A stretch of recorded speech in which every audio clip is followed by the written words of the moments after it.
রোববার যুক্তরাষ্ট্রের রাজধানী ওয়াশিংটনে হোয়াইট হাউসের নিকটবর্তী এলাকায় রাতভর ব্যাপক গোলাগুলির ঘটনা ঘটেছে। এ ঘটনায় তদন্ত শুরু করেছে দেশটির নিরাপত্তা সংস্থা।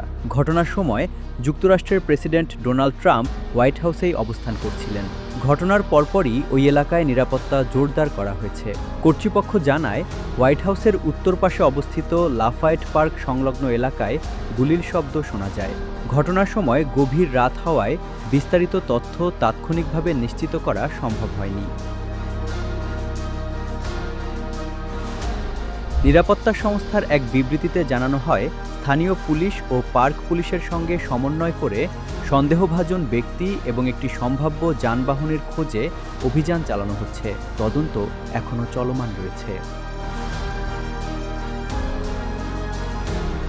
এদিকে হোয়াইট হাউসের স্বাভাবিক কার্যক্রম অব্যাহত থাকলেও নিরাপত্তা ব্যবস্থায় অতিরিক্ত সতর্কতা নেওয়া হয়েছে।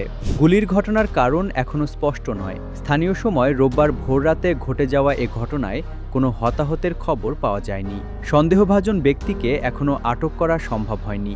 এ ঘটনা সম্পর্কে হোয়াইট হাউস তাৎক্ষণিকভাবে কোনো মন্তব্য করেনি। এদিকে যুক্তরাষ্ট্রের প্রেসিডেন্ট ডোনাল্ড ট্রাম্পকে হাসপাতালে ভর্তি করা হয়েছে এমন গুঞ্জন সামাজিক যোগাযোগ মাধ্যমে ব্যাপকভাবে ছড়িয়ে পড়েছে। তবে হোয়াইট হাউস এই দাবিকে ভিত্তিহীন বলে স্পষ্টভাবে নাকচ করেছে। ঘটনার সূত্রপাত এক ব্যক্তির ফেসবুক পোস্টে, যা দ্রুত ভাইরাল হয়ে পড়ে, যেখানে দাবি করা হয় ট্রাম্পকে ম্যারিল্যান্ডের Walter Reed National Military Medical সেন্টারে ভর্তি করা হয়েছে। এমনকি হাসপাতালের আশপাশে নিরাপত্তা জোরদার এবং রাস্তা বন্ধ করে দেওয়ার কথাও বলা হয়।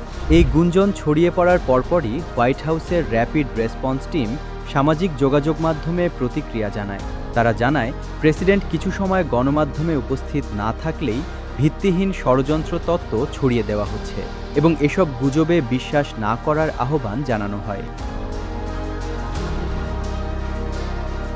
হোয়াইট হাউসের যোগাযোগ পরিচালক স্টিভেন চুং এক বিবৃতিতে বলেন, ট্রাম্প ইস্টারের ছুটির পুরো সময়টাতেই ওভাল অফিসে নিয়মিত কাজ করে যাচ্ছেন। তিনি আরও উল্লেখ করেন, ওয়েস্ট উইংয়ের সামনে মেরিন সেন্ট্রির উপস্থিতি প্রমাণ করে যে প্রেসিডেন্ট ভবনের ভেতরেই অবস্থান করছেন এবং দায়িত্ব পালন করছেন। এদিকে বিভিন্ন সংবাদ মাধ্যম ও ফ্যাক্ট চেকিং সংস্থার অনুসন্ধানেও হাসপাতালের সামনে কোনো অতিরিক্ত নিরাপত্তা বা প্রেসিডেন্টের গাড়িবহরের উপস্থিতির প্রমাণ পাওয়া যায়নি। ফলে হাসপাতালে ভর্তির দাবিটি সম্পূর্ণ ভিত্তিহীন বলেই প্রতীয়মান হয়েছে।